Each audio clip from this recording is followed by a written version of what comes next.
me to announce? Do you want me to announce, or do you want to announce? Yeah, please. Yeah. Sure. Yeah. Okay. Welcome everybody to 52 Living Ideas and the World Philosophy and the Toronto Meetup. This is Art of War. We are on chapter 3. The format today is we're going to go, verse by verse or paragraph by paragraph. We're going to have a couple of readings, and then Jason and Amon are going to present their translation. During the initial phase, we're going to just focus on the text itself. And after we are finished with the chapter, we're going to open it up for any comments about application of it to modern times or any other times. All right. So with that, let me hand it over to Jason. Welcome. Okay, good evening. Welcome. Okay, so today we are going to start on chapter 3. Okay, the total is Art of War has 13 chapters. So we are on the 3rd week, which is chapter 3. Let me go over on what we learned from chapter 1. But chapter 1, we talk about the planning. The title is the planning, the plan. Okay, so basics. Sun Tzu is told the prince, the ruler, a war is a significant business, life or death. So, and he lay out 5 things you need to know. Okay. And then chapter 2, which is last week, the title is waging wars. Okay, so but technically inside, Sun Tzu is telling the prince, the head of the state, what's the cost of waging war. So take this way, it's a business, a financial plan. Sun Tzu tell the prince how much money it will cost if you wage a war. And then more important is not the lump sum cost, because when the war is dragging longer, you have the daily cost, and you have to make sure you can afford, and then you have to finish it as soon as possible. There's no reason to last long. So that's last week. And this week, we are going to chapter 3. And the title is so-called a stratagem to attack. It's interesting, okay, and we hope we will have an answer by the when we at the end of this chapter, because when question is why he called attack and not talking about defense. Okay, I think that's a big question, all right? So stratagem. So it actually is a strategy. So if you look at the way of strategy, easy way to think about it is a marketing strategy. When you do it in the marketing, right? If you put this one as a metaphor as a marketing or business, okay? So chapter 1 is your business plan. Chapter 2 is your financial forecast, 5-year P&L forecast. We all need to do. Chapter 3 is your marketing strategy. So when you talk about marketing strategy or any strategy, there's 2 things we need to do. First, you define your goal. Okay, so I think that's first question. The question people asked last week, how do you define winning? So that's your goal. So Sun Tzu is going to tell about this. You need to define the goal. And number 2, you need to know what's in the business. You need to do market analysis. So you need to know yourself and also know others. Then you can develop a strategy. And that's the reason this chapter 3, is talking about strategy. Okay, so we call the stratagem to attack. Okay, so that's the way to do it. And I personally, I still believe the audience of this chapter is still the prince. But, it could be have a different opinion, from this point. But I still believe the audience is the prince, the head of the state. So that's before we start, that's thing I like to review. And Among, you probably have something to say about I can just add a couple of things. This is the chapter with probably the most famous line everyone knows when they think of the art of war, know thy enemy, know thyself, or some iteration of that. That'll come at the end. It's important to recognize that when we talk stratagem, we're not talking tactic. There is a difference. And I think Jason's allusion to a marketing stratagem is actually a really good one, because a strategy is a 30,000 foot view, and it's meant to be all encompassing. It's meant to account for everything. A tactic might be a particular marketing media or a video or a spokesman. Those imply tactics. And so I want to draw that distinction early, because sometimes it will sound as if Sun Tzu is talking in real abstract. But that is because strategy is meant to be at that sort of once removed view. Other than that, I have nothing else to add, but I'm really glad to see everyone here.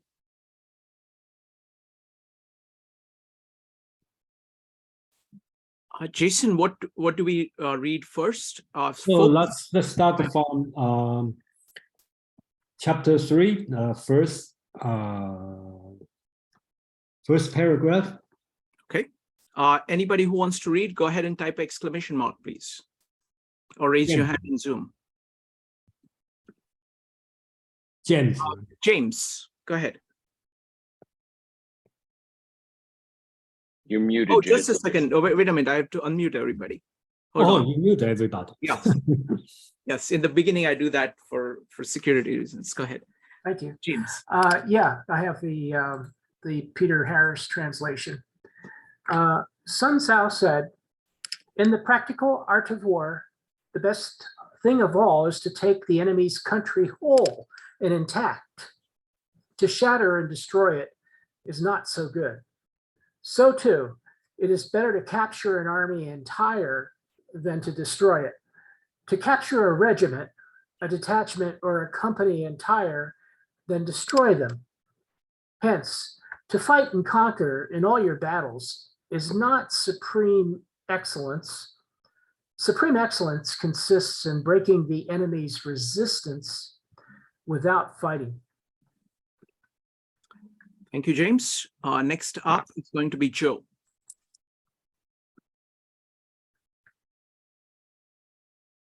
Let me see if think that oh yeah.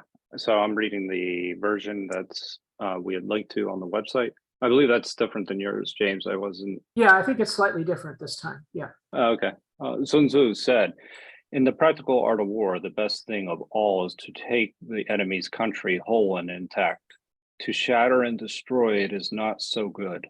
So too, it is better to recapture an enemy entire than to destroy it. To capture a regiment, a detachment, or a company entire than to destroy them. Hence, to fight and conquer in all your battles is not supreme excellence. Supreme excellence consists in breaking the enemy resistance without fighting." Thank you. Jason? I think this chapter, I like to mention the first thing. I think this one, the first sentence, Sun Tzu start to define what do you mean winning. Okay, what kind of winning we want. Okay, so it's a little bit lengthy. It kind of like a repeat itself 1, 2, 3, 4 times. Okay, and then so I'm going to read the translation because it just used. I think I find out that's a very typical ancient Chinese writing, because the way they ancient Chinese try to convince people is the way do it in the pattern, repeat a few times. So this one is a very typical way to do it. So it is a general rule of military operation. Taking the enemy's country as a whole is best, yet destroying it is the second choice. So you talk about the best and the second choice. Of course, you want to choose the best. So taking the enemy's army as a whole is the best, yet destroying it is the second choice. Taking the enemy's regiment as a whole is best, yet destroying it is the second choice. Taking the enemy's company as a whole is the best, yet destroying it is the second choice. Taking the enemy's squad as a whole is the best, yet destroying it is the second choice. So Sun Tzu repeat a few times, okay, from the entire country, from the army, from the from the regiment, and from the squad, okay, company, squad, okay. So when you fighting, you want to take whatever you are facing as a whole. You don't want to destroy it. So that's the general rule. And later on, Sun Tzu will draw on the second paragraph, second line. He draw the conclusion. He want to tell you why, right? So for this reason, fighting 100 battles and winning 100 times is not the best of all. Not fighting a battle and break the army's military force is the best of all. So he's talking about very important concept here. You go to fighting is your last choice. So if you remember on the very first chapter, chapter 1, he's talking about the best way is not wage the war and you won, okay? So very important thing is, and we can find out a lot of historical evidence, is fighting 100 battles and winning 100 battles, okay? Does this mean winning? Okay, according to Sun Tzu, it's not, okay? The best way is not fighting and you still get what you want. That's the idea Sun Tzu want to achieve in this paragraph. Yeah, thank you. Aman, please. Thank you. Yeah, this, as I have always liked to say, repetition is the mother of good advertising. So hearing it the same way with just one iteration or one variation again and again and again, if you could actually see it written in the Chinese, it becomes easier. Same characters, same characters, same characters, one different, same characters, one different, same characters, one different. That allows you to have that sort of reinforcement of an idea. And we've all experienced it.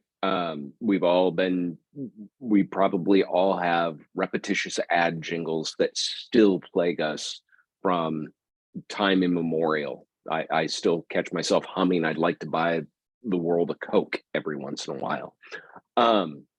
But the other thing to mention here is what I find really interesting about this idea is that it's contemporaneous roughly with the Persian Empire. And if you look at what was happening in the Middle East at that time with the Persian conquest, this was a military operation that did not hew to Sun Tzu's advice. And they may have been very large, but it was very brief. And the downfall was a precedent set where that region of the world has changed hands more often than probably just about any place on planet Earth since. So the idea that there is something accomplished by going in with a scorched earth policy and forcing a submission upon the other really is, it can be a short-term successful tactic. As a stratagem, it fails. As a stratagem, or as a better strategy, it's better to have someone want to join you, to take them as a whole, lock, stock, two smoking barrels, without having to ever fire a single shot, and incorporate their strength into your own. That has been the strategy of China as a whole for thousands of years. In modern times, it has changed quite a bit. But from Sun Tzu's time through the Ming Dynasty, up through the Qing Dynasty, really, that was really the preferred approach, is to make the other want to be a part of you. And, if it was worth it, you bring them on board. If not, you keep them at arm's length, but never go sailing your fleet onto their coast, because the consequences may not manifest in your generation, but your grandkids and your great grandkids will probably feel it. Thank you, Amon. So folks, any comments on this particular paragraph? You're welcome to do that. Next up is going to be Srividya. I'm not going to read it because I am reading off what was posted in your group. I just had a question. Is it the right time to ask questions, or is it just for reading? You can ask questions about this particular paragraph. You're welcome to do that, please. Yes. My question is, whenever there's a conflict, there's some kind of peace is not the word to use. Am I correct? So when when I read about this chapter about it is better to take the country as a whole instead of destroying it. So basically this chapter is telling us not to go into conflict, but how is it a war if there's no conflict? I'd like to tackle that just a little bit, to say it's not saying don't go to war. It is suggesting not going into battle. If you can avoid any destruction, that is better. But it says to capture the country as a whole, or to capture an army as a whole, or to capture a regiment. It's a peace of sorts. It can be, peace at sword point, but if you can achieve it with 0 deaths, you can eventually try and have transculturation occur enough to where you can live in harmony with the other. That is probably the long-term goal, peace being the better choice in the long term, but it is not pacifistic in any way. It is very much about capture and make your own. So if I Go ahead, Srividya. Yeah, I'm sorry, Shrikant. I just wanted to discuss this a little bit more. So my understanding now is that when we say avoid conflict or capture instead of destroy, what we really mean is not to use artillery and weapons to conquer, and more of a conviction. Try to not use all those resources which we talked about in chapter 2. Next up is Jason. Jason, go ahead. Let me answer Srividya's question another way. Just wait for next paragraph. He probably have a better answer. Okay, very good. Next up is Allison. Allison, go ahead.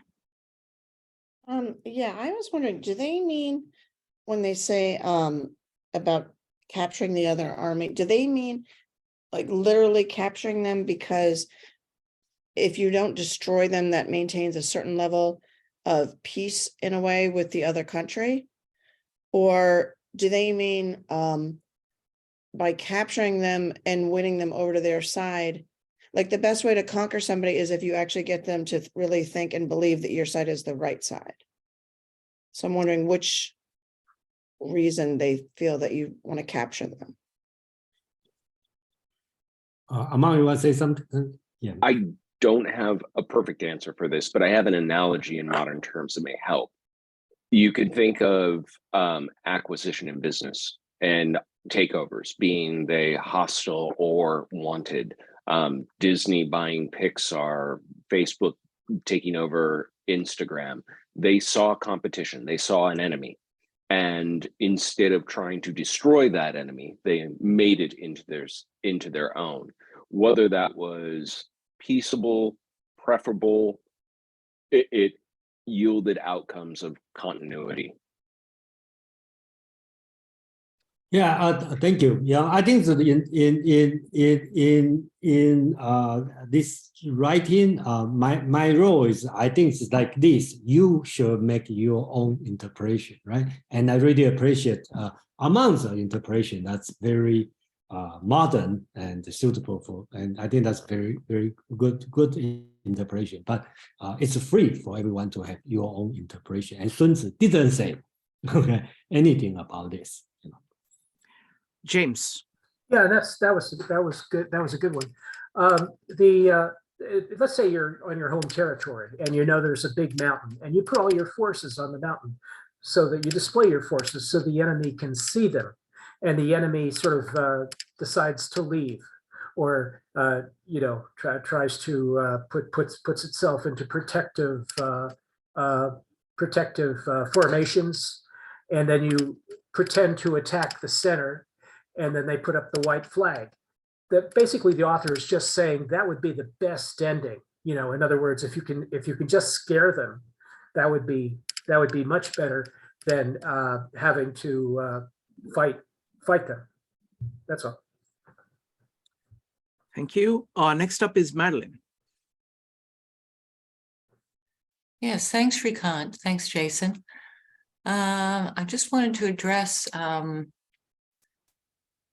it all sounds so theoretical when we're talking about it here, because we're all so far from a battlefield. But when you think about people who have been maimed, who are missing an eye or a limb, they've been starving, their families have been starving, they're probably not going to welcome the new government. And they are going to raise their children not to welcome the new government, and it's going to lead to generations of resentment. So if it can be done without that, while the armies are still up on the mountain glaring at each other, so much the better, because, as Aman had pointed out, it can lead to many generations of never having peace in what the supposedly unified new country is. Thank you. Next up is Joe. Yeah, actually, I think the M&A example was actually very good. And it's something that I thought of. I think one of the most important things here is to consider the chapter that we're also reading. It's about strategy. And when you're talking about strategy, you're specifically knowing where you want to go, why you're doing it, and you're using, basically your intelligence to really figure out how am I going to achieve my objectives. And you don't want to take over a social structure that's completely decimated, so that you actually have to be very precise in what you do. So that this is in line with the rest of the chapter, I think, in the sense that you're not going to be able to integrate something that's totally decimated. And something is, if you have a long protracted war, you're going to have a decimated area, or more likely to have a decimated country that you're taking over. So that means you may be miscalculated, and it wasn't very strategic in nature in the way you thought about your approach to begin with. So I think that that's in line with, and thinking about it in terms of this chapter, I think that's one of the key things that to consider. Aman? I just wanted to end with one more attention drawing thing. Sun Tzu says to destroy it is second best, that is actually a second best choice. So if it cannot be, something that you are going to make your own, make whole, better to wipe it off the face of the planet, because there shouldn't be any residual.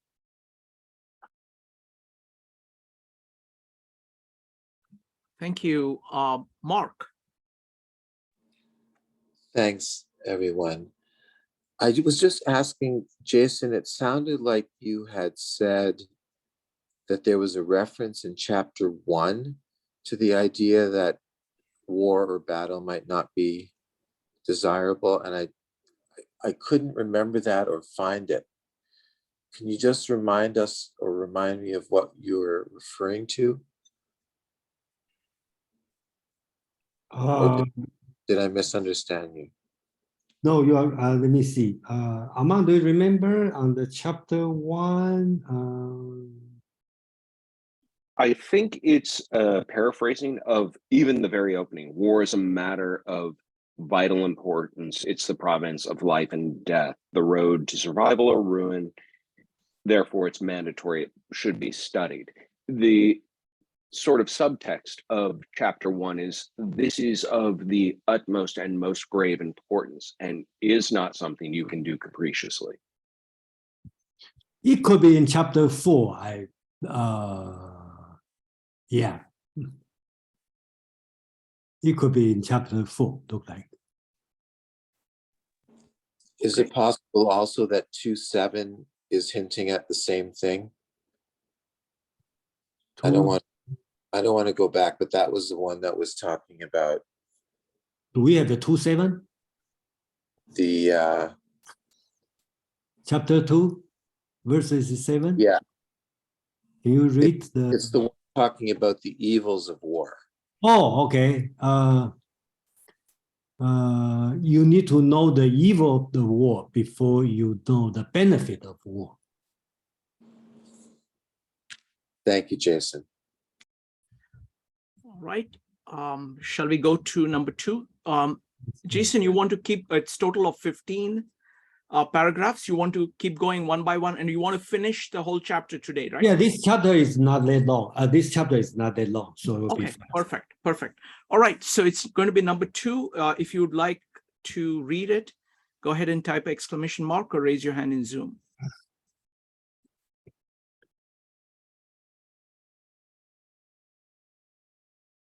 Okay, we'll start with James, followed by Joe. James. James, you need to unmute. I'll allow Joe to read since I have the same translation. Okay, Joe. Thus, the highest form of generalship is to balk the enemy's plans. The next best is to prevent the junction of the enemy's forces. The next in order is to attack the enemy's army in the field.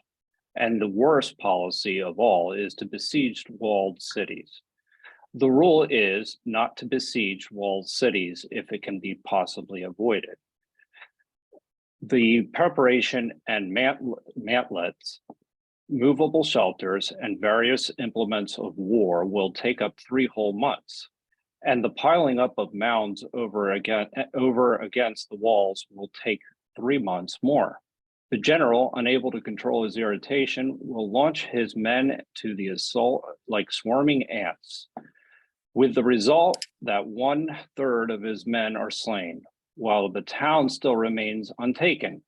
Such are the disastrous effects of a siege. Thank you. Thank you, Joe. Next up is Madeline. Madeline, go ahead. Yes, I have the Roger Ames translation. Therefore, the best military policy is to attack strategies, the next to attack alliances, the next to attack soldiers, and the worst to assault walled cities. Resort to assaulting walled cities only when there is no other choice. To construct siege screens and armored personnel vehicles, and to assemble all of the military equipment and weaponry necessary will take 3 months. And to amass earthen mounds against the walls will take another 3 months. And if your commander, unable to control his temper, sends your troops swarming at the walls, your casualties will be 1 in 3, and still you will not have taken the city. This is the kind of calamity that befalls you in laying siege.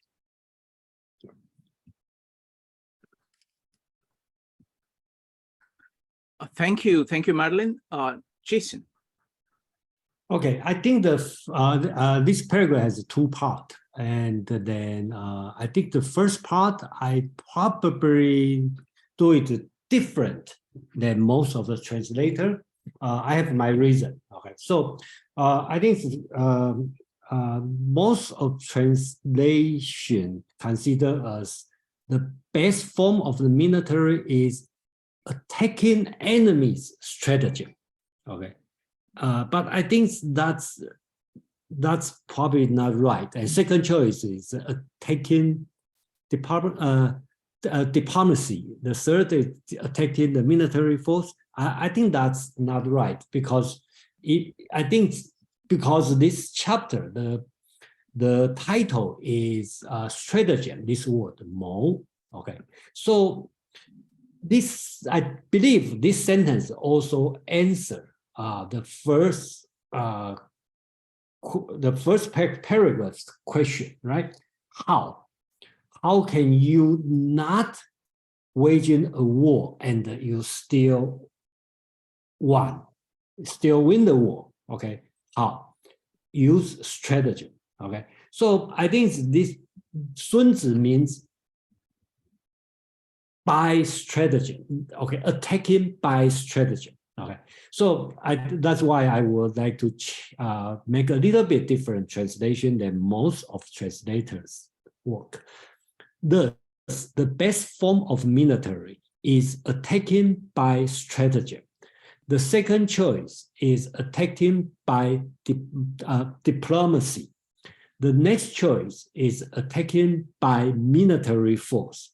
The worst choice is besieging the city. Okay, because the original Chinese words, they changed the word after the last one. So only the last phrase is talking about direct attacking enemy's city. The rest is talking about by these ways, by stratagem, by diplomacy, by military force. And the last phrase is direct besieging the city. So that's answer the 4 different layers of winning a war, right? The first one, you lay out the strategy and your enemy know, oh, okay, I should give up. And the second choice would be you build some relationship with your different states, and then your enemy know, okay, I'm in a bad situation, I give up. Okay, and the third choice is send the military. Okay, and the worst case is just head-to-head fighting. Okay, city by city. Okay, so that's the way you definitely want to avoid. So the next paragraph, a little bit more rhetorical. Sun Tzu tried to shock the prince, okay, or the general. If you go to the worst choice, which is besieging the city, what's going on?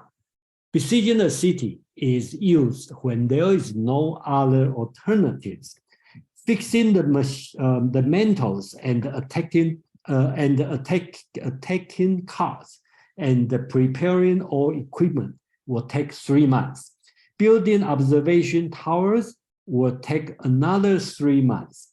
When the general cannot control his anger and make his social advance like swarming ants, 1/3 of them will be killed, but the city will remain untaken.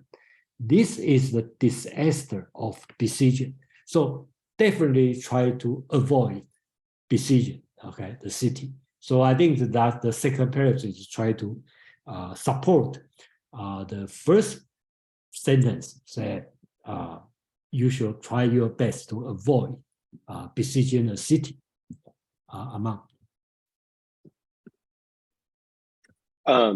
I went ahead and put the etymology for that word under consideration, Mao, in the chat. And it's made up of 2 parts, the word for word, yan, and the word for certain, mao, which if you think about certain word or the word that is certain, it is best to attack by virtue of having the word that is certain, having a plan that is unassailable. I liked Jason's choice here to focus not on the tactics of how to attack the other, attack their strategy, attack their alliances, attack their military force.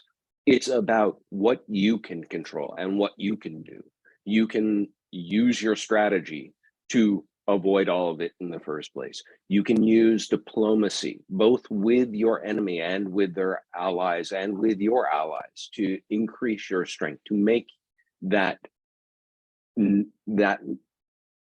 the actual attack unnecessary. If you actually engage in military forces, well, you're on a very low tier. And he talks about besieging a city, a very common form of ancient warfare all throughout the world, very costly one. There are horror stories right up through the medieval ages of what sieges cost people, both the besieged and the besieger. To that ends, if you ever get a chance to travel Europe, if you're ever near a river, especially in Western and Northern Europe, you will not be too far away from finding a castle, because those castles were built because of Viking sieges, Viking attacks. Vikings would sail down along the rivers, see a village, go attack it. So what did they do? They built giant walled castles. And it was an arms race, but it was one that kind of worked, because if there was an easier fare or an easier target, spending time attacking a walled city was just months and months that they knew they didn't have typically. So this is sound advice that in reality plays out quite practically. Thank you, Amon. Next up is going to be Chris, followed by Bill. Chris. Yeah, I think I read this slightly differently, Jason. So, but my approach is probably just from a military point of view. So I think the least controversial is the forced choice versus besieged, because in many different kind of writings, right? You go back to the Sumerians when they talk about strategy. There's always either to be a 2-to-1 to 3-to-1 force ratio from the people attacking versus the people defending a particular fortification, right? So I think that one's pretty logical. But where I differ is on the third option, where it is not simply, attack by military force or engage the enemy. It specifically engage the enemy in open field combat. Because what you want to do is you want to destroy their military force, or at least dominate it, in whole. And through that, you also destroy the will, of the population that supports that military, right? And hopefully will force them to a diplomatic capitulation, right? So you're not just attacking. There's a difference between options 3 and 4. Is you're not attacking just anywhere. You have to lure them into the open field where you can engage them in the open warfare, right? Because if they're hiding any kind of mountains, castles, or a specific fortification like a river, then you're going to number 4 again. So that's the only difference. I will say on the interpretation. Thank you. Next up is going to be Bill, Allison, and Joe. Bill. Yeah, thanks for calling on me. Thank you for putting up that etymology of strategy scheme, breaking it down into 2 words, certain and word. So the value of certainty, or at least one value of certainty, is reliability. Things that have certainty are reliable. And this points to his comment about diplomacy as a way to avoid having to do battle. So combining his point about winning by strategy and winning by diplomacy, it seems that the implication is one way to win by diplomacy is to give diplomatic communications to counterparties that are reliable, meaning keep your diplomatic promises, keep your word in your diplomacy as a way to avoid battle. And I'm not sure if maybe I'm taking Sun Tzu's meaning too farther than he meant it, But, you know, perhaps he might have had that in mind. And even with respect to military strategy, rather than military battle, he's saying military strategy, if well formulated, can help you avoid military battle. Military strategy involves commitment even on your own side, like your whole team committing to your strategy.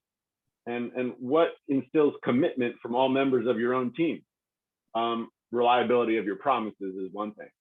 So I'll pass. Thanks for listening. Thank you. Thank you, Bill. So Aman or Jason, anytime you want to comment, you can just raise your hand and I'll pass it to you. Bill, thank you very much for talking about commitment. And then I think it's later in this chapter, talk about some kind of commitment that we need to do. Thank you. Next up is going to be Allison, Joe, and Kevin. Allison. Yeah, I really like the line when it said about the general unable to control his irritation will launch his men to assault like swarming ants, with the results, you know, it's saying that's, you know, like really disastrous. What it reminds me of is one time a lawyer said to me that the best lawyers, the worst lawyers are the ones who get really angry. The best lawyers are the ones who realize that anger is a tool and that they have a whole bunch of tools and you figure out which is the correct tool to use for which job. Because the thing is, it's like, you know, obviously if you're planning a battle, there's, you know, they've got to get hyped up and be angry enough to go kill, but you don't want, it's strategy. It's not just go out there and just get all worked up and go kill everybody in sight, because that's not effective. You're trying to achieve certain goals and you've got to be strategic about how you're doing it in order to achieve those goals. And just blindly, you know, reacting in rage is not going to do that. So I thought that was really good. And it also brings me to another quote that I heard someone said where, you know, it's kind of a famous quote of just, it's not business. It's not personal, it's business. You know, that it's, you know, and it's true. You have to just be very calm yourself down and think about what's the right tool to accomplish what you want. It's actually a Stoic principle if you think about it in a way. There you go, Joe, your turn. Joe. Yeah, it's I had not thought of it that way, I must say. So you beat me to it. Very good. No, I think that this, you know, communicates a pretty important idea when it comes to strategy specifically. You know that you're going to, if you're besieging a wall, you're most likely going to see a huge amount of resistance, and then that actually could turn into a extended period of time where you're going to war. And whereas opposed to using a more strategic approach, which would actually include smaller groups of forces that would actually could weaken the city in other ways, you know, in a very strategic manner. That, you know, that actually is something that goes to kind of the theme of how a smaller force can actually be successful against a larger force as well, because you're not necessarily just sending everyone into battle over a wall. So if you think about the Battle of Thermopylae or something like that, you know, where the Persians were coming in and essentially the Greeks were just sitting there, and they had and now that gets back to one of the principles too that we can keep coming back to, which is know the terrain. So I think that these are things that in a way you're kind of, this is the terrain, you're still falls into that category. So it gets into a lot of different things, and this is applicable to modern life, to how we approach so many different problems, where you want a small group of individuals, you know, attacking a problem rather than, you know, throwing a bunch of people at a problem. And I've heard so many different times in an organization, oh, we need more people. Well, no, you need the right people. You know, that's what you need to start thinking about.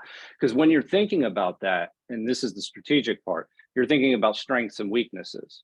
And you're thinking about what are the strengths and weaknesses of the organization? What does it need? And you're thinking in terms of strategy as opposed to thinking in terms of just pure brute force. So anyway. Thank you, Joe. Next up is Kevin. Yes, thank you, Frank. My interpretation about this one is a similar, it's a logical way to think about from a strategic and to diplomacy, the military force. The last, the city. I'm going to back. What's a city fight? Is a civilian going to victim? That's the worst and worst. And build like when I think read this art of war. Think about the European war, Ukraine and Russia. Think about a different stage. Initially, maybe that's the first strategic. The 2 years ago, even from 2014, think about how can we talk. Its chance is less and less. Then okay, let's find allies. That's next day, diplomacy. So that the Ukraine can find the allies and the US and the EU. However, they cannot make talk with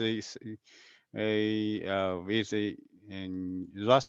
So here's my what's the winning goal? Last I remember one time, one session, one lady asked, what's considered winning? What's the goal? Can we talk solve the problem? So it seems not. We talk to differently, in not same channel. So it's eventually come to force. Force is military based, military to military, no civilian. That kind of seems okay for fighting. When you go to city, okay, going to show with bomb, considers military focus civilian, that's going to happen like that worse ever.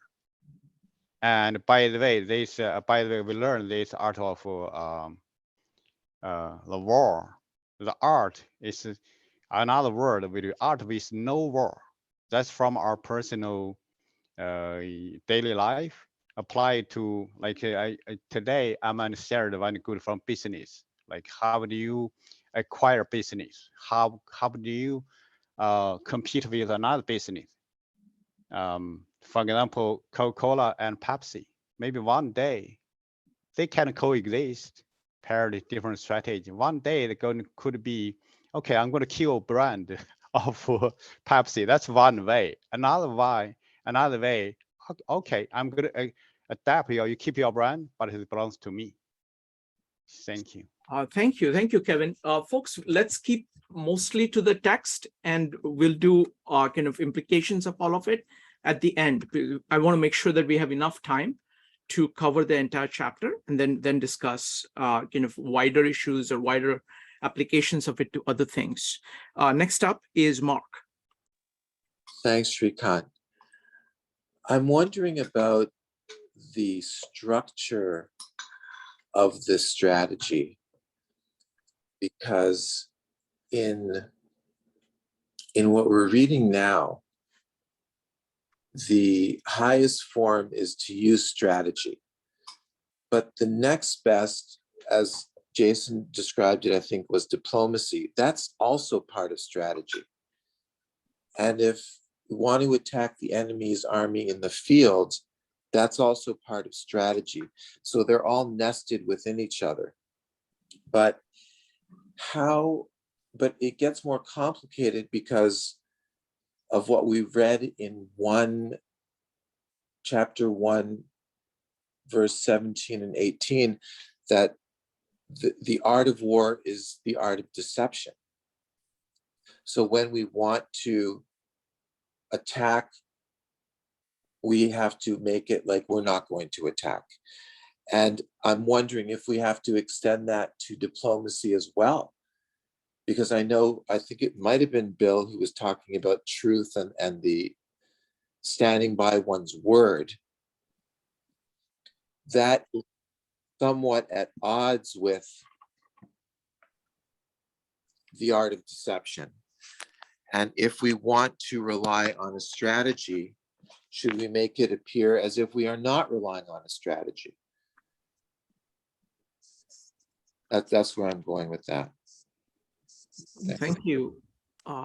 Let Jason, go ahead. let me quickly respond to you. So first, you talk about the art of the deception, and I mentioned last time, I think the proper translation should be craftiness, because it's more, it's immoral. So that's number one I want to point out.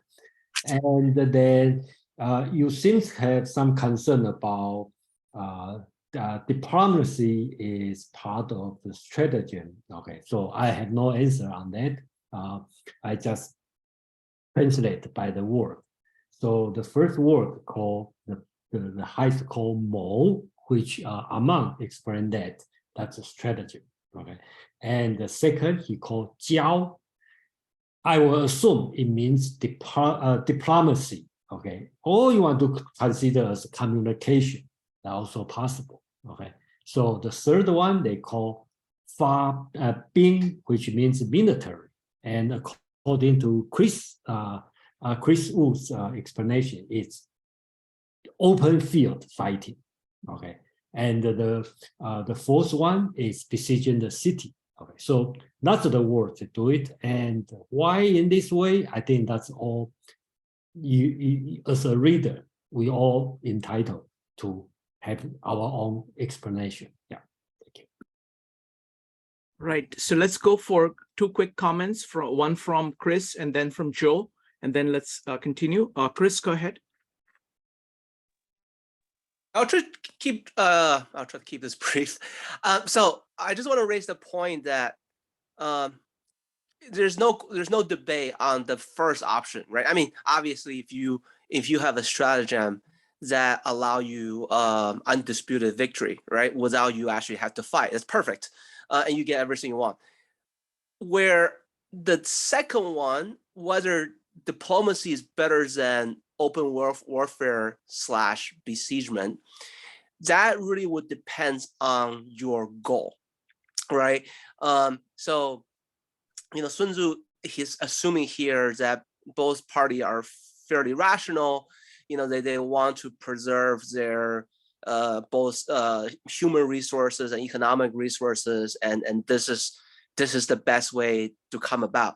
But if you are into a conflict, especially a one that involves blood feud over hundreds of years, and you believe the only way to secure peace is the complete decimation of the other party, because you tried the peaceful stuff before, right? There's examples like, you know, the Roman versus the Gauls, right, where Caesar give the Gauls many chances to submit, and they did submit, but then the instant that he leaves, they will revolt and kill everybody, and then he's eventually forced to come back and massacre everybody, right? Or the Israel versus the Canaanites in the Bibles, or the most recent example, you know, is really, you know, the massacres of the Armenians by the Turks, you know, which is really not well documented, right? So there are cases like that where your political and military goal is different than just a pure rational economic and resource base. They have to do with like long-term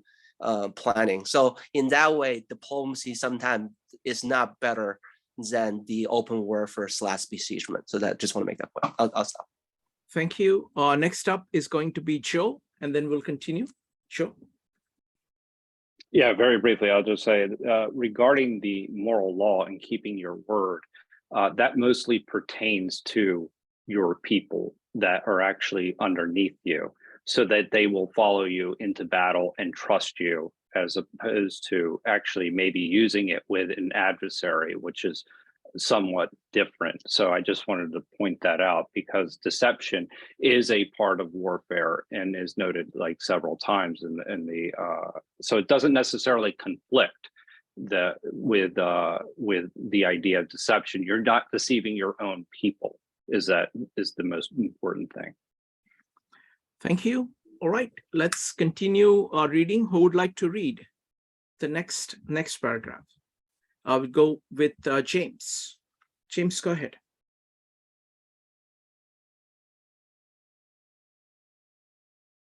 James, you need to unmute. Thank you.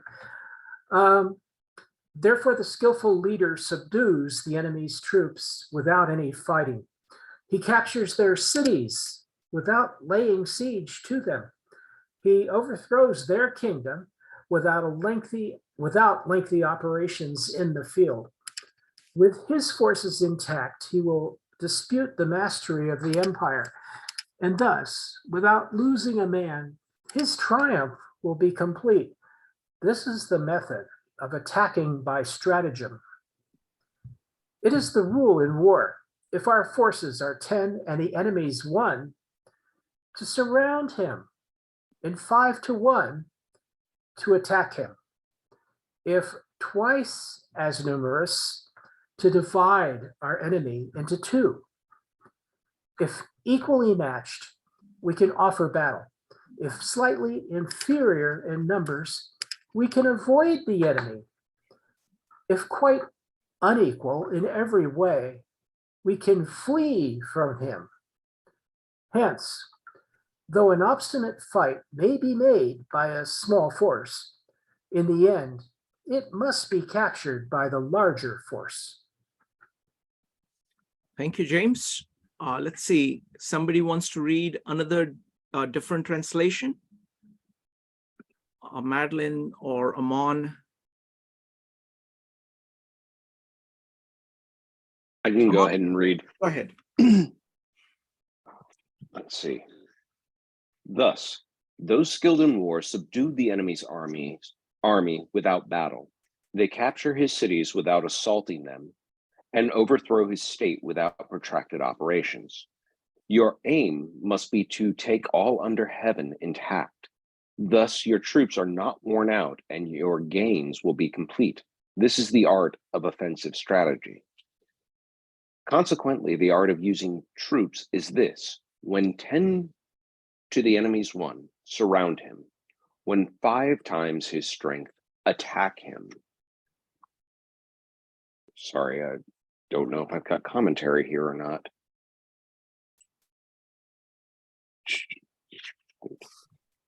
If double his strength, divide him.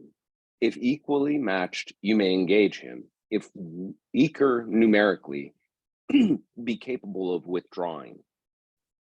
And if in all respects unequal, be capable of eluding him, for a small force is but booty for one more powerful. Excellent. Thank you. Jason. Okay.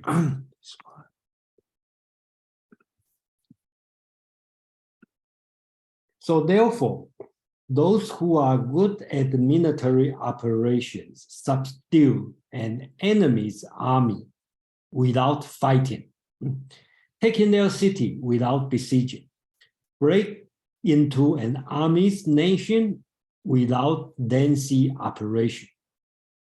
They vie to dominate the world, which is in the world is under the heaven. Okay, so under the heaven, I usually translate to the world, with their forces intact, retain their profit completely.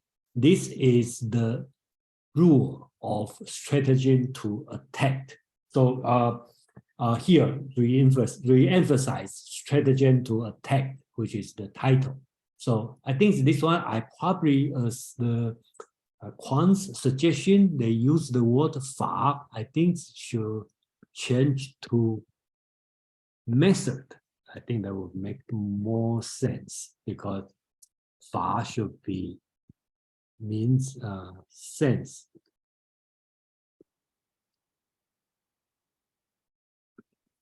Okay, and the second part, thus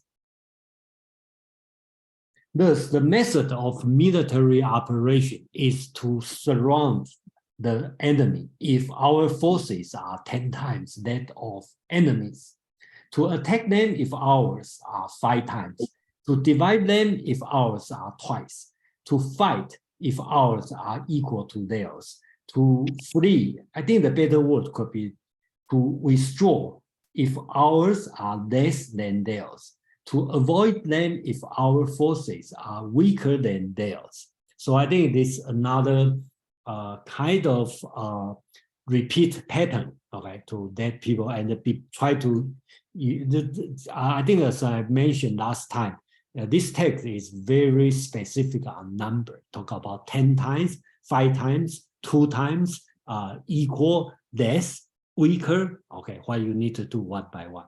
So the last sentence is interesting, okay. I think they have many different interpretation, and the way I make my translation, I think that makes sense, logical sense, and also match the text. So the last sentence, the reason is that persistently fighting against a small enemy will end with being captured by a large enemy. So basically, Sun Tzu is talking about if small, here use 小敌, okay, small enemy, okay, you face small enemy. 坚 means persistent, okay, you consistently fighting with the small enemy, okay. Eventually, you will be captured by the large enemy, which is from the large enemy, okay, large army from the enemy side. So that's the last sentence. I think that's also important. Also reflect, you should not make your war last too long. Thank you, Haman. Yeah, I just want to sort of echo that last sentence that Jason was pointing out, the idea that if you squander your resources in petty battle against a target that is not worth it, you weaken yourself so much as to make yourself the soft target for another to decide to come and attack you. That's actually a prime opportunity. This is why proxy wars are so common throughout history, but especially in modern times, because the idea of full open warfare between, fully militarized nations in the modern world is almost unthinkable to us. But a proxy war can bleed off the resources of one of those strong powerhouses enough to make them susceptible to whatever the machinations are of the larger. Thank you. Thank you, Amon. Next is going to be Chris, followed by James. Chris. Yeah, the first few, was like Jason said, was the specific numbers that that happened to be really the downfall of a couple of famous like Chinese and Japanese generals, because they, these people read these things like the Bible, and I think through our history, those numbers actually is not like a hard and fast rule, right? Really well proven out, by Alexander was a Spartan, his Spartan armies and the Roman armies, and Napoleon, the most recent example, where they consistently use inferior number of forces fight against large numbers. Oh, I forgot about the Mongols, right? So where this number rule in actual application, where actually a lot of these generals that I mentioned try to apply in the battlefield, turn out to be pretty terrible results if you try to do it just like by the books. The last sentence, I will need, because I haven't read it in Chinese version for a long time. I always remembered it was translated to if you're small, right? He recommend that you can flee, but he says no, you could do guerrilla fighting, and you could make a strong fight. You could make a strong effort fighting as a small force, but eventually you will lose out to a larger force. So that's quite different than the one Jason's talk about. It's interesting, right? Two completely different messages. So I'm just wondering. Yeah, Chris, the Chinese is read 小敌之间，大敌之情. Okay, so there's no logical sentence, logical turn between the sentence. So I think your interpretation, my version, I think both match. to the text.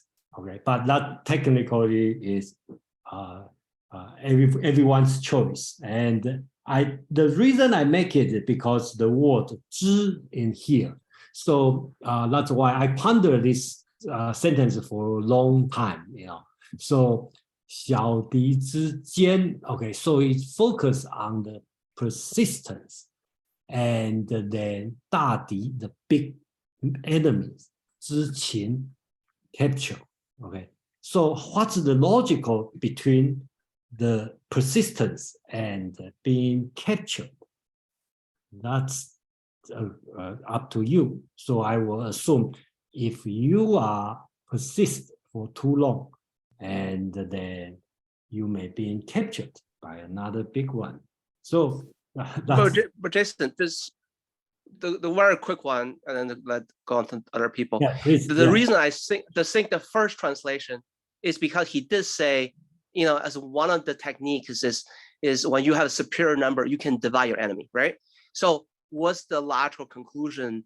If you divide your enemy, then the big battle is going to become smaller battles, right? Because you're actually trying to use your superior force to divide the enemy into smaller forces, and then you fight them in smaller battles, but because your number is superior, you are going to prevail. I use that logic to do this translation, you see, because, and then I say, if you're the smaller force, you really should be running away now, because if you stay and fight, eventually the larger force will submit you, right? So it kind of, to me, is more logically consistent with his first sections. Anyway. Okay, thank you. Yeah, I think that we just, you know, we probably don't have to have a conclusion here, but I just let everyone know it's many ways to to interpret, and depend on which one you focus more. Yeah. Thank you. Next up is going to be James, followed by Sebastian.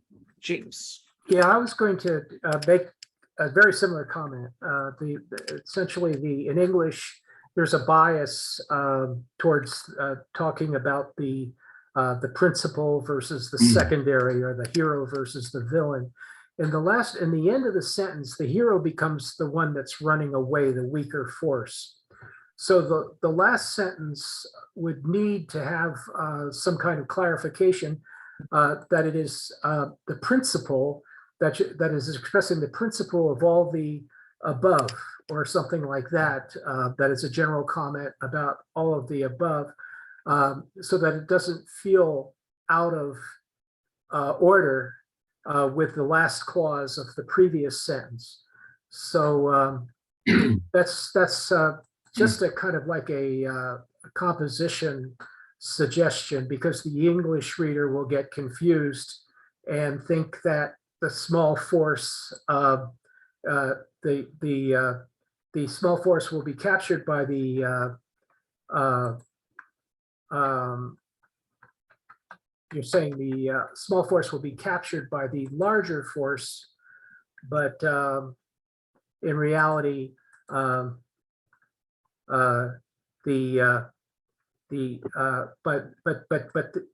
the previous clause said that the small force was actually running away. Okay, so in other words, how could it be captured if it ran away? You know, so that's or if it avoided the larger forces, it wouldn't be captured. So there has to be some kind of clarification that is so that it doesn't sound like the runaway force was captured by the large enemy. Thank you. Next up is going to be Sebastian. Yes, thank you. I saw the small force and concentration in one area as actually causing defeat by the larger or yourself. Not as an extra force, but you actually concentrated to the point where you're actually fighting yourself. Thank you. Thank you, Sebastian. All right, shall we go to the next one? Wait a minute. We got Mark. Mark, go ahead. Thanks, Shrikant.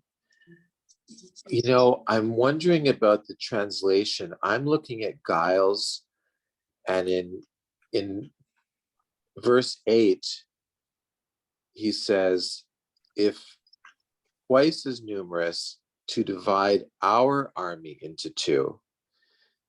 But I think, Jason, and a couple of the others, you said to divide their army into two.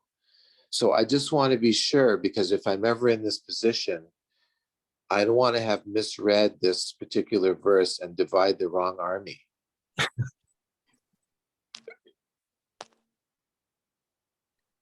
Okay. Then Which army is it? I think that's how confused of the ancient text is. Actually, if you want to say, okay, if I have the double, then I divide mine by two. It logically, but I think grammarly is right. Okay, but the problem is this. Let me show the text one more. That's one key thing I'm doing the translation, and I think that's why I insist is because if you read in Chinese, okay, they all, if let's use these three sentences, right? If I read is you probably notice the second word always the same, okay, and the last word also the same, okay. So there will be 10 实则为之. Okay, so 10, this one is a verb. So if you 10 times, you surround it. 5 times, you attack it. 倍 means double. Double, then divided. Divided 之, that means then. So I think at least this word, this 之 means it's a pronoun. Okay, we don't know it's me or them. So if you assume the first one is the enemy, I think you should assume everyone means enemy. It would be hard for me to accept. Okay, 10 times you surround the enemy, 5 times you attack the enemy, and the double I divided myself. So there would be a little bit odd for me. Okay, so but of course, does the author doing this way? I don't know. He probably do this way, just write it, but I just have to assume he's not going to do this way. So that's my logic here. Well, thank you. Thank you, Jason. All right, let's read the next part. Who'd like to read? Go ahead and type exclamation mark or raise your hand in Zoom. We'll go with James. James. Okay, thank you, Srikant. And my translation is here. Now, the general is the bulwark of the state. If the bulwark is complete at all points, the state will be strong. If the bulwark is defective, the state will be weak. There are 3 ways in which a ruler can bring misfortune upon his army. Number 1, by commanding the army to advance or to retreat, being ignorant of the fact that it cannot obey. This is called hobbling the army. Number 2, by attempting to govern an army in the same way as he administers a kingdom, being ignorant of the conditions which obtain in an army. This causes restlessness in the soldiers' minds. Number 3, by employing the officers of his army without discrimination, through ignorance of the military principle of adaptation to circumstances. This shakes the confidence of the soldiers. One more. But when the army is restless and distrustful, trouble is sure to come from the other feudal princes. This is simply bringing anarchy into the army and flinging victory away. Thank you, James. Amon, could you read your translation?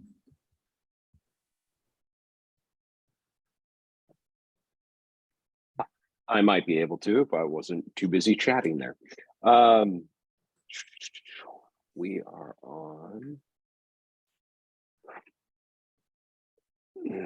Generally speaking. Sorry, mine is really difficult to actually separate text from commentary. So give me just a moment. Sure.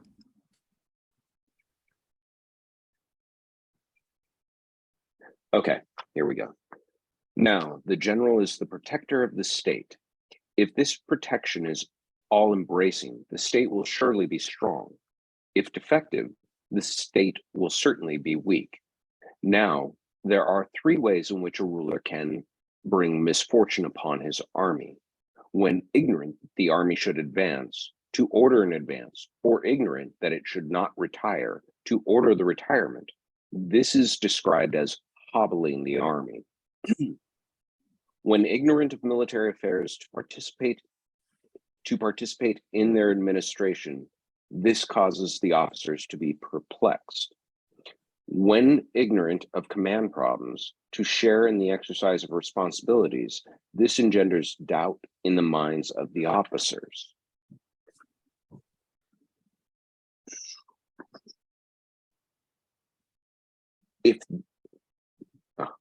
All commentary.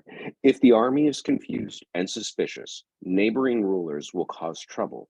This is what is meant by saying a confused army leads to another's victory.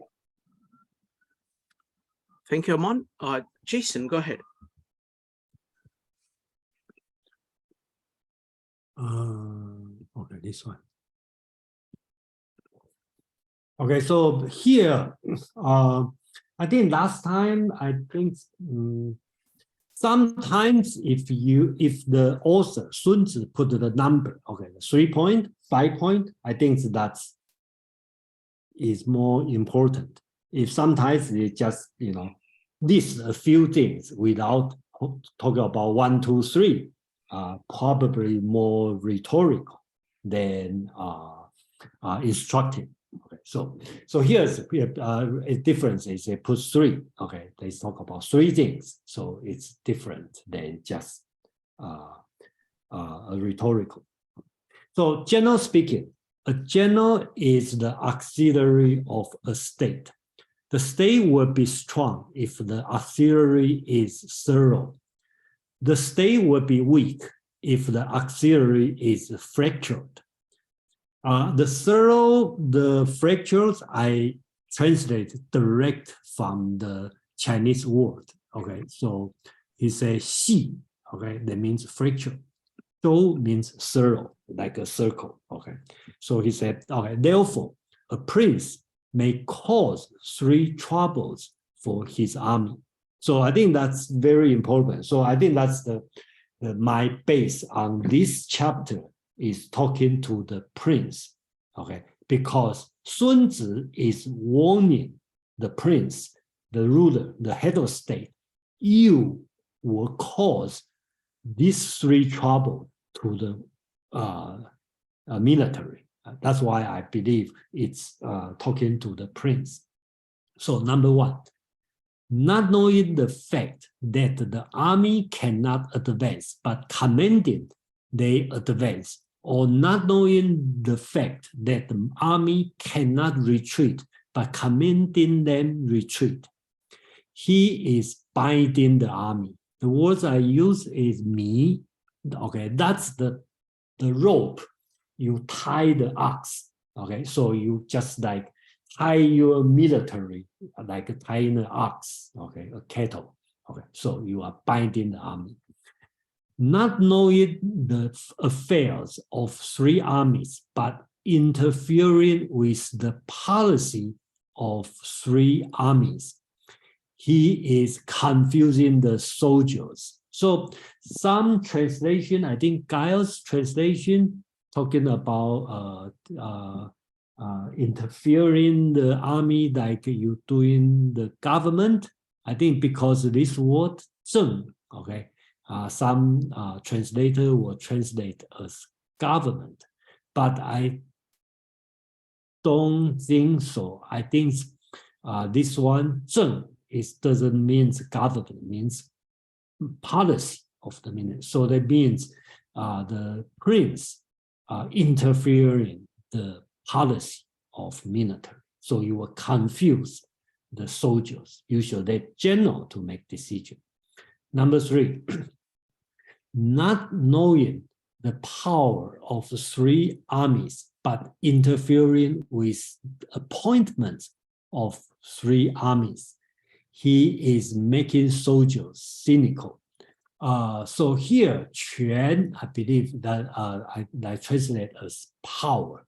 And so that means 任, okay, this word means appointment, means the human resources, who is doing what, okay? So basically this power should belong to the general, not belong to the prince.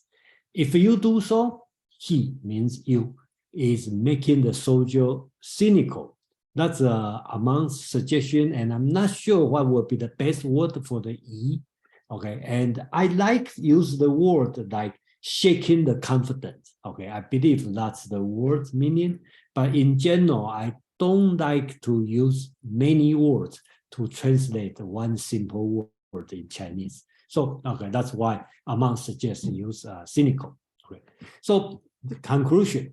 If 3 armies are confused and cynical, then the disaster caused by other feudal lords will arrive.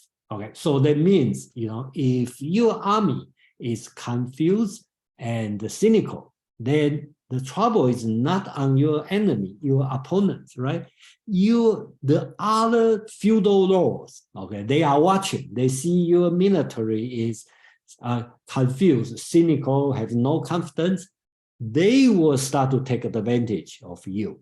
So this is called turmoil in the military, victories for others. So you cause the problem, and then other feudal lords will say, hey, that's a good chance. So that's the problem. You give the victories to other feudal lords or for other states. Among, thank you. Thank you. Yeah, this passage actually is, I agree with Jason. He's saying that he is addressing the prince. I agree with that. And if you read this, he's saying, but out. You need to stay out of these affairs. You can't know all these. I do think that that's the preponderance of the argument to this point is, this is everything you need to know to execute this activity. You don't know it all, so don't do it. If you have a general who's capable, they'll know it all. They can do it well. You should appoint a good general, and I'll tell you everything that it is you don't know, so that at the end of it, now you know there's a whole lot you don't know. But here, he's telling him very specifically, if you meddle in the affairs of the military, you will screw it up, and in one of 3 ways. Here's the ways you can do it. And I think to myself, anyone who's ever worked and had a manager tell you you've done a great job and they want to put you up for a promotion, but an owner, a CEO, or a chief officer of some kind appointed someone else who you then question that person's qualifications, it made you distrusting of the entire organization. It would shake your loyalty to the whole thing, because you can't believe that your efforts won't be usurped by some sort of nepotism. That was not uncommon in ancient China for these princelings to appoint, a cousin, a younger sibling, etc., to a position of authority and power, and they were woefully unqualified to do it. So these would be the angry idiots who would go and besiege a city. What Sun Tzu is telling him is, this is the disastrous activities that you befall upon your army. So butt out and let your technocrats actually do what they are supposed to do. And your job is, by knowing all these things you don't know now, to vet them well, to hire the right talent, like Joseph was saying, you know, hiring the right talent counts much more than just sheer numbers. More generals doesn't make it better. You just need one who's really good. Thank you, Amon. Comments, folks, comments, questions, go ahead and type an exclamation mark or raise your hand in Zoom. We're going to start with Mark, followed by Joe. Mark. I was just thinking about these three problems that can arise, and they all seem to have a psychological dimension. They're all about what will arise in the mind of someone in some ways. The confusion, the perplexity, I think Jason mentioned. And in looking back at the very beginning and the 5 conditions, I'm thinking that the psychological dimension falls under the moral law, because when he expands on the moral law in 1, 5, and 6, he talks about the people being in complete accord with their ruler, and this is the psychological dimension, perhaps. So it's just really coming into more focus how the art of war has this physical side, and it also has this mental, psychological dimension, which we need mastery of just as much, perhaps. Thank you, Mark. Next up is going to be Joe, followed by Srividya. Joe. So this is an interesting passage because I kind of had a bit of a question with it too. But just in, common sense, the idea of understanding your limitations is the first thing that comes to mind, is that, you'd have to know when to retreat, when not to, and when to move forward. So that's just common sense. The other part of it, as far as the prince not going to war, I mean, there's a difference between, you're following the principles of war, right? You want a general to execute those principles. You want the prince to execute the diplomatic side. The interesting part here, I find, is, and this is kind of a question that I have, and I think that this is, I'm just trying to think about it in terms of, if you're able to diagnose a problem, it doesn't mean you should definitely be the person that's solving it. So if a general comes to me and says, we've got to go to war, that's what a general does. That's what they do. That doesn't, if I'm the prince, I'm sitting here and I'm saying, well, do we? Because I'm balancing all the different factors that exist. So this, kind of almost of outsourcing of decision making to a general, to me, would seem a bit risky. If think about it in terms of today, many times generals will come and say, we need to go to war. And if you're the president of the United States, you might want to say, well, wait a minute.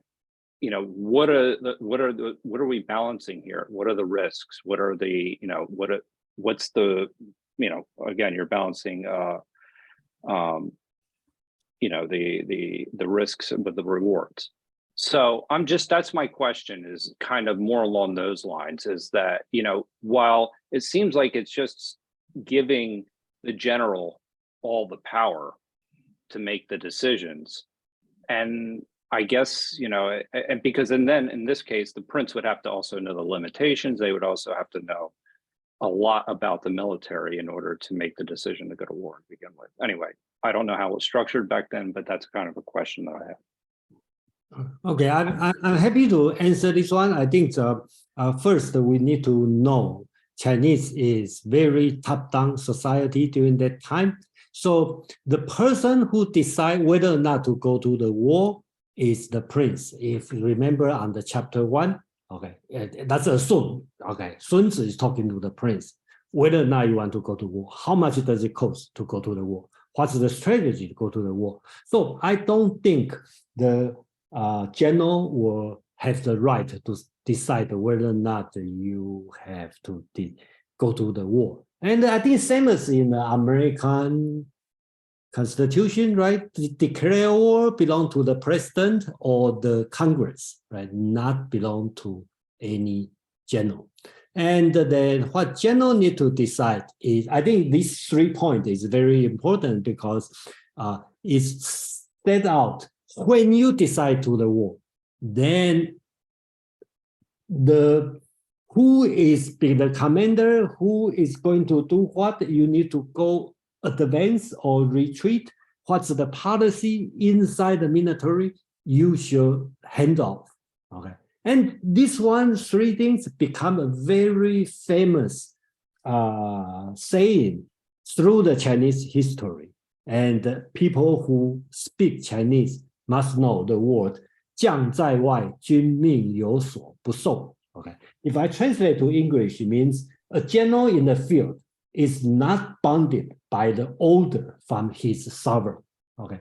So this one become not necessarily always practiced this way, but sometimes when the military, the general is outside in the field, and then the prince, the emperor may say, okay, right now you need to change this person to this person, and then or kill this guy because he betrayed. Then who send his ambassador or his representative to the field to tell general, yes, that's the order from the king. You need to do this, and the general may quote this, a general in the field, not bounded by the order from his emperor. So he will say, no, okay, I do the way I do it. When I come back, I will be responsible. The total, responsible in total. I make the victory or I fail. But if he failed, he lost his head for sure. So yeah, thank you. Thank you. Thank you, Jason. Next up is going to be Srividya, Olga, Chris, and Bill. Sorry, we probably need to move a little bit fast, so we will have. Okay, let's see. Let's do very, very quick comments or questions. Srividya, go ahead.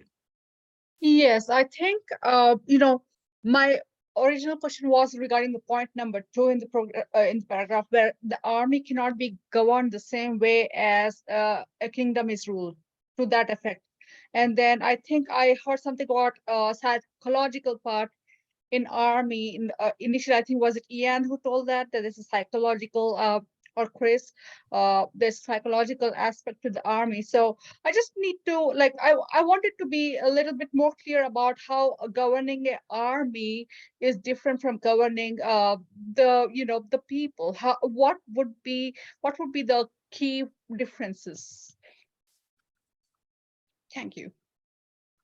Jason, would you like to answer that, or you want to handle it at the end? We can do it at the end if you want. Yeah, let's handle to the end. Yeah. Sure. Okay. So just a very brief question, comments, and then because we want to make sure that we finish everything, and then we'll have a little bit of time. So Chris and Bill, quick comments, please. Yeah, I think just to address Joe, and I think Jason answered well. It's really about delegation and let people who are closest to the situation having the full autonomy on doing the job.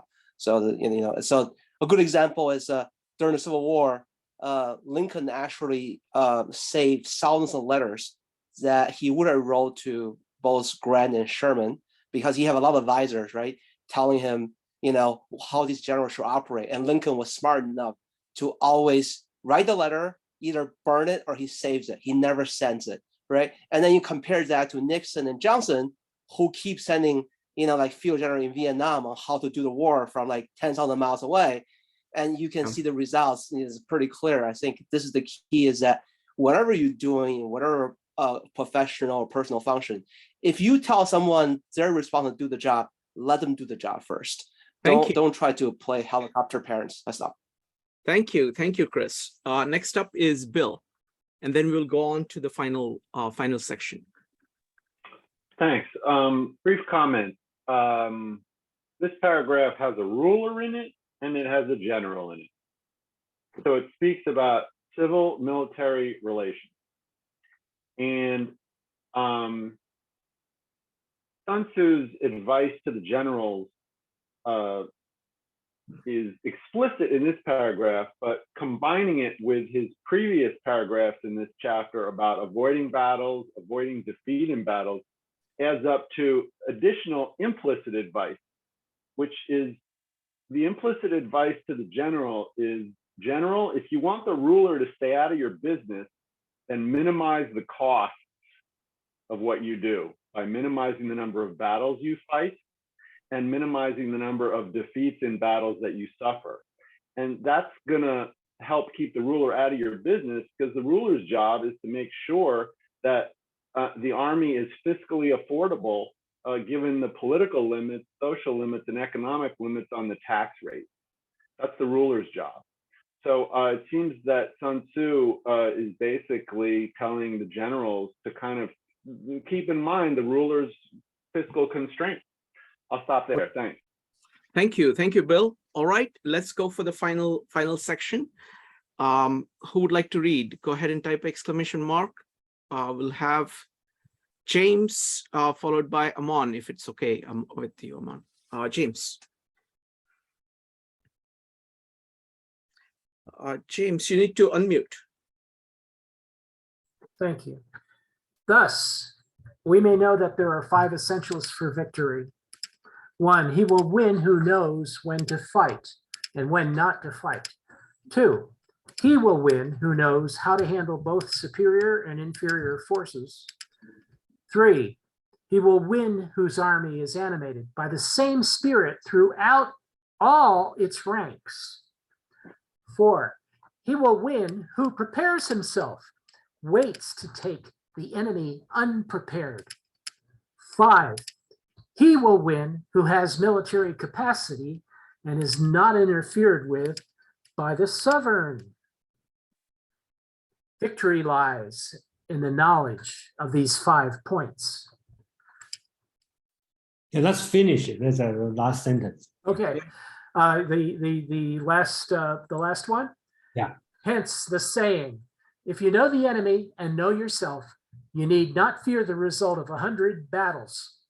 If you know yourself, but not the enemy, for every victory gained, you will also suffer a defeat.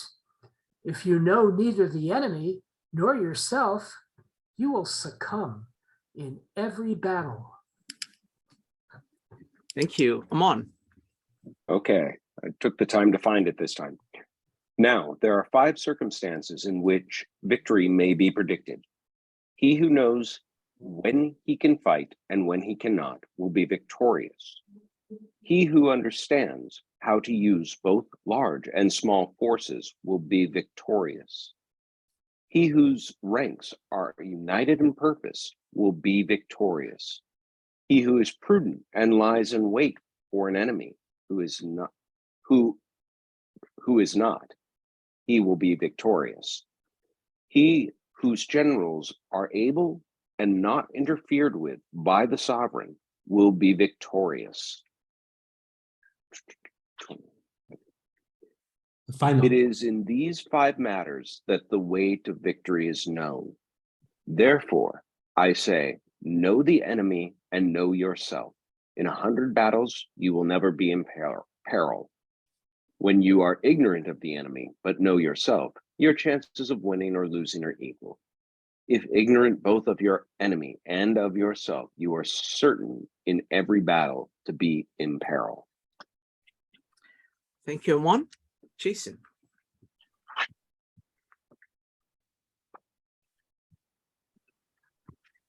Okay, so the last part of this one. Okay, again, Sun Tzu used the number 5, so you need to take it seriously. Thus, there are 5 factors to foretell the victory. The word 知, okay, here a lot. In general, it's like in Confucius analect, we will consider as knowing knowledge.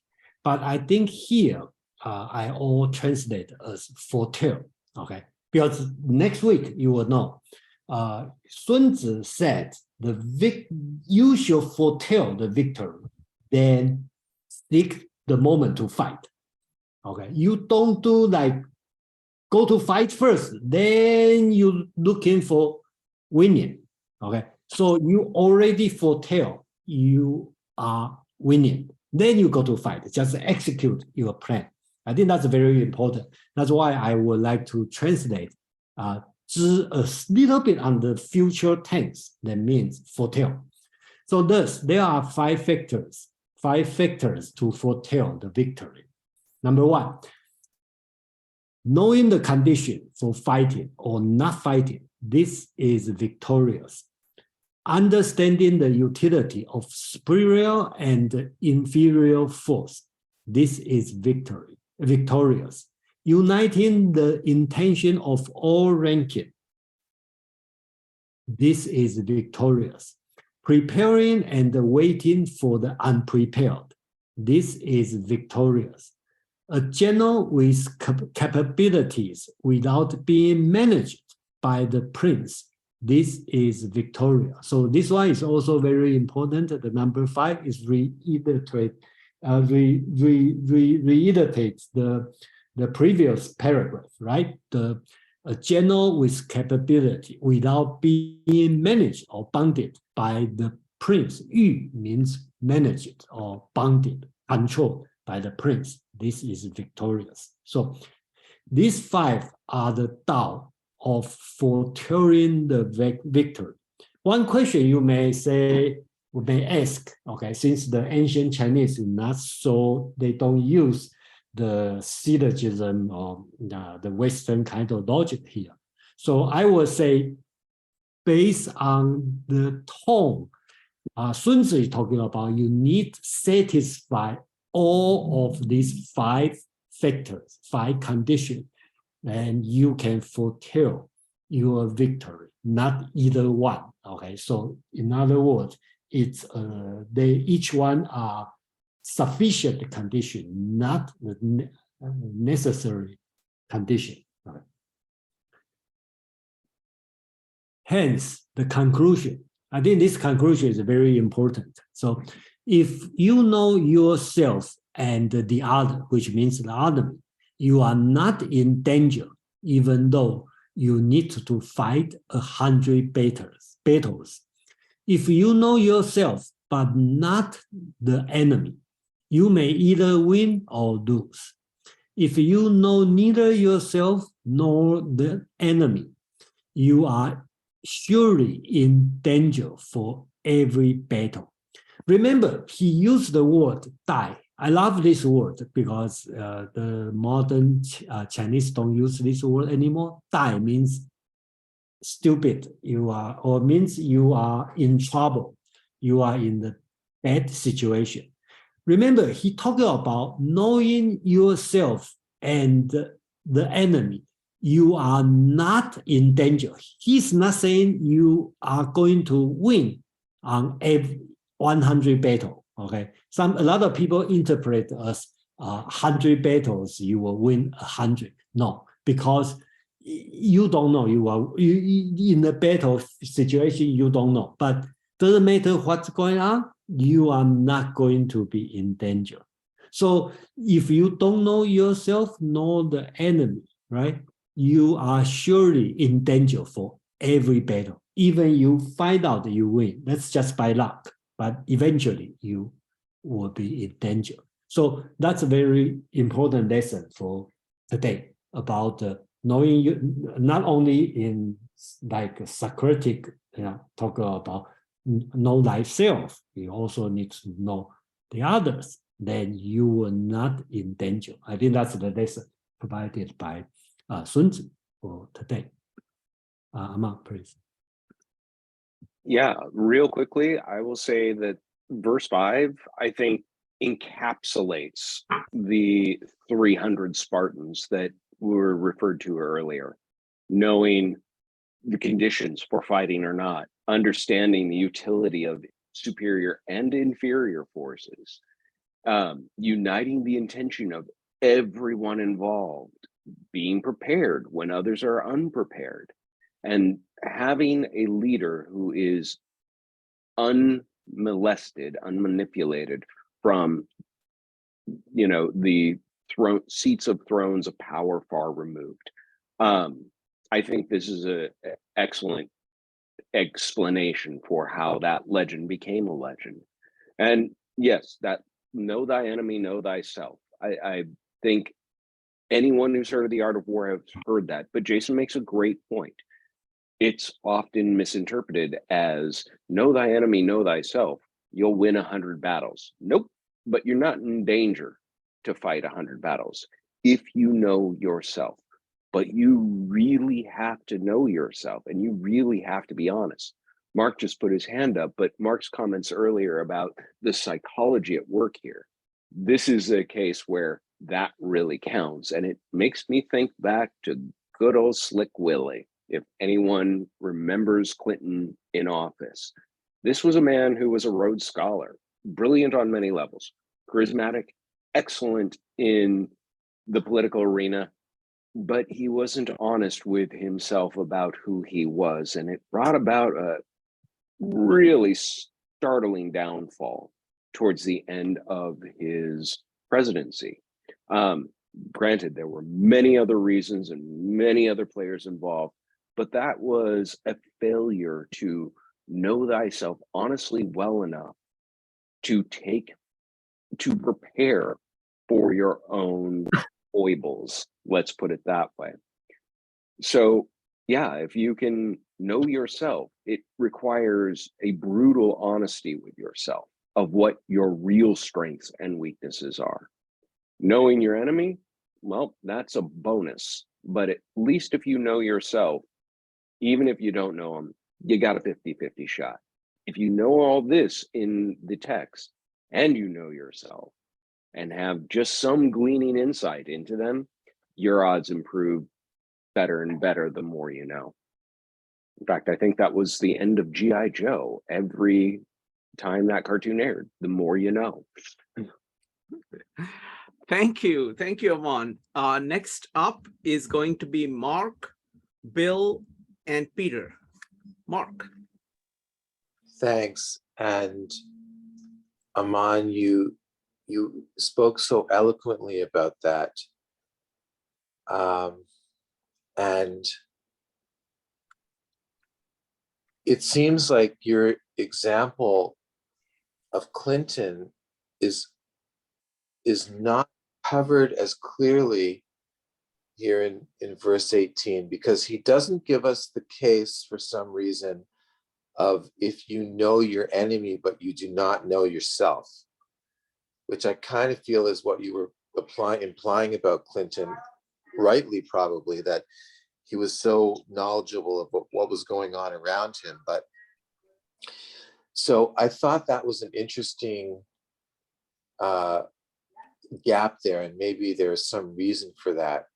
But my original question was just for clarification with Jason, because I was just wanted to make sure I understood what you were saying, that the 5 characteristics here, you were saying you have to have all of them. And is that right? Yeah, that's what I believe. Yeah. So then wouldn't we say that they're all necessary, but none of them is sufficient? They're only sufficient when they're all achieved. That's right. That's right. Yeah. Thanks. Thank you. Thank you, Mark. Next up is going to be Bill, Peter, and Chris. Thank you. So what I want to do is focus on that line where it says the ruler can mess things up if he ignores the military principle of adaptation to circumstances in the way that he gives grand strategic direction to the general. If he makes that mistake, then according to the text, the soldiers will be troubled by that and become restless. And then the feudal princes will start causing trouble. So I want to connect that back to a previous paragraph in this chapter where he says the first best is to win by strategy. The second best is to win by diplomacy. The third best is to win by battle. So in the translation I've got, it says the first or either the first or the second best is to win by preventing the junction of your enemy's forces. Meaning to prevent your enemies from allying by a wedge strategy in which you peel off your main enemy's potential allies by striking better alliance deals with them.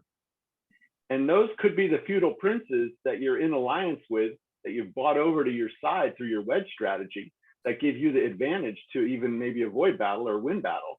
But those are the feudal princes you're in alliance with who are going to start causing trouble if you ignore the principle of military adaptation to circumstances. So those are some connections that I see between different elements of this chapter.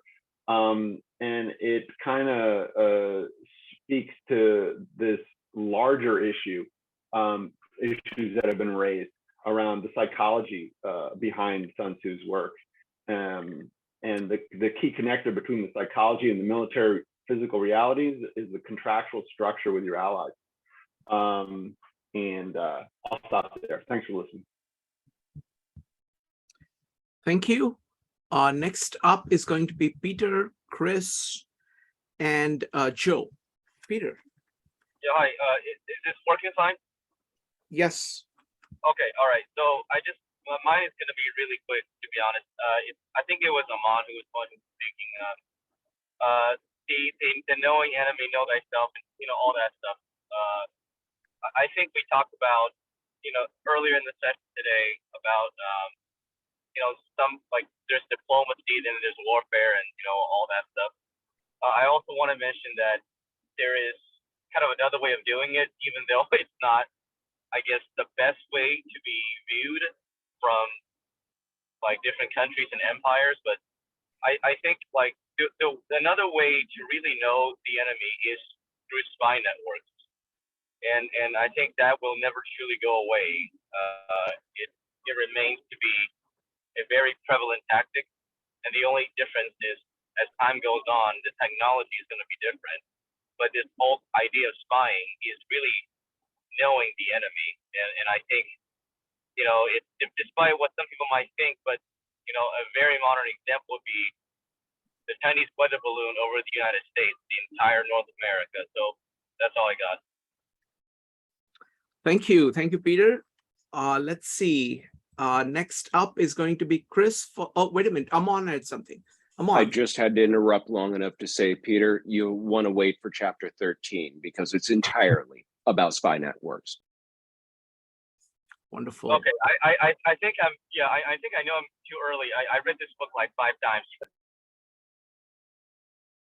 Thank you. Next up is going to be Chris, followed by Joe. Chris.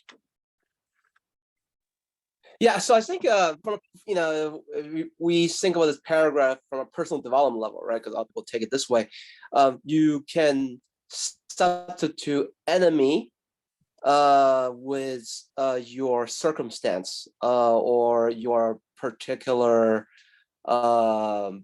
project, or so, and then it doesn't have to be adversarial. It just had that you kind of knows your environment. That's how you can be successful. From a military point of view, I actually think the 5 points is a little bit confusing because, I think the point where he says know when to fight and not to fight, and how to handle superior and inferior forces, and prepare yourself, and the way to take enemy unprepared. These are more what I call tactical aspect of conducting warfare, where I think it's super important. What I say is the the structure and the foundation of warfare is really the animation, the will to fight, and that's both the will of your army and to a larger extent the will of your society overall, to continue engaging warfare. That's absolutely critical and necessary. And the second is the military capacity, like what is your manufacture production and your logistics, how they allow you to continue the fight. Without those two things, the first three really, no matter how good you're at it, it doesn't really matter as much. So I just want to make that distinction, that really, if you go through any basic course of military strategy, they'll teach you the first two things you got to have is, gauge the will to fight, both in the civil and military forms, and also your production logistic level. And that rules everything else. How's that? Thank you. Next up is going to be Joe. Yeah, just a couple of things. I mean, obviously, one of the main themes here is to know yourself and to know the capacity and the capabilities that you have. And the way, again, I look at this text is I keep coming back to the 5 principles. And Mark's comment was actually, it was a good one in the sense that he mentioned that these are necessary but insufficient to win a battle per se. So I look at the principles as, the 5 principles that were outlined in the beginning, and these are kind of rules that you would follow to make decisions in certain circumstances that you would have to know. You would have to know when to fight, when not to fight, and before you made your decision. So these are more like kind of almost like a checkbox of like that you would go through and make sure you could do it. But again, it doesn't negate the 5 main principles that were noted in chapter 1. Wonderful. Thank you. So now closing comments from Jason and Aman. And after it is done, I am going to have questions for everybody. If you want to stay on, it's going to be about the Tao. So let's go with Jason and Aman. Yeah, thank you, everyone. And then today we talk about chapter 3, and then so next week, I think everyone already has a good explanation on that. I remember when I read the Plato's Republic, right? So people have a discussion, but some people said, "Oh, don't get tied on the philosopher king." Whatever Plato talk about republic, he talk about you, a person. So philosopher king is your mind. So blah, blah, blah, blah. So you can read this way. I think same as all the ancient texts, just like, I don't know who talk about, is Mark or who talk. You can think about this one is personal lesson, apply to business. Yes, that's all open interpretation. And my job here again, I just try to reflect what the text said on that. And I encourage everyone to think about what you can use for this text and how do you understand this text. I think that's the purpose. And the next week, technically, I think still talking to the prince, okay, not going to the war yet. And the title is, I think I translate as formation. So basics is talking about how do you form your military, your army? So it's on the borderline. It could be the prince's job, could be the general's job. And for sure, chapter 5 is talking to the general. So I think that's the way I read it. 13th chapter from the high level all the way down to the battlefield. So that's the way I'm doing now, and thank you everyone. And this Saturday, the Asian philosophy, we are going to talk about very modern novice, the so-called modernist writer, Lu Xun. Some people may know him. And then we will read one of his story, a Madman's Diary, okay, which is mimic the Russian writer Nikolai Gogol's writing. So it'll be interesting to see how does the Chinese version of a Madman's Diary. So Aman, and thank you everyone, and see you next week. I want to thank everybody, and I would love to stick around for another hour, especially if the subject is going to be the Tao, because we can't talk about it and not capture it entirely, but that's the whole point of talking about it. But this is subject matter that hits on so many levels like Jason said, you can read this allegorically, and it is interesting to do so because it gives you new ways of thinking about psychology, thinking about business structures or political theory. But there's also the very concrete, we're going into the warring states period. You got to know how to move people around and survive when it's a war of all against all, because this is as Hobbesian as it probably ever got.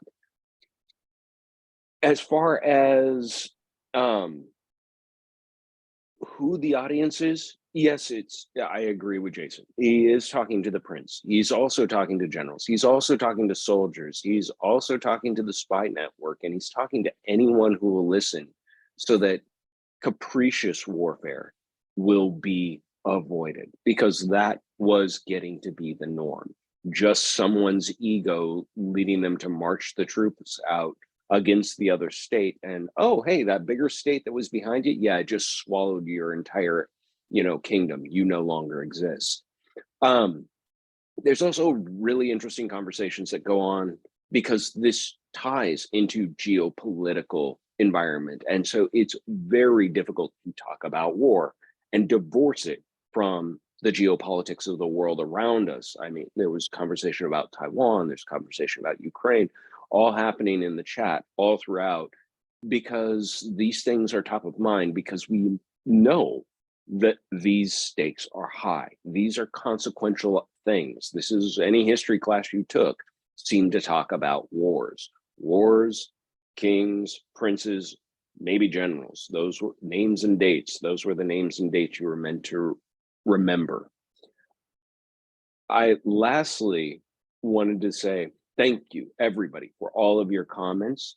I do know that military stratagem, technique, theory, ideas have continued for 20-some hundred years after the fact of this being written.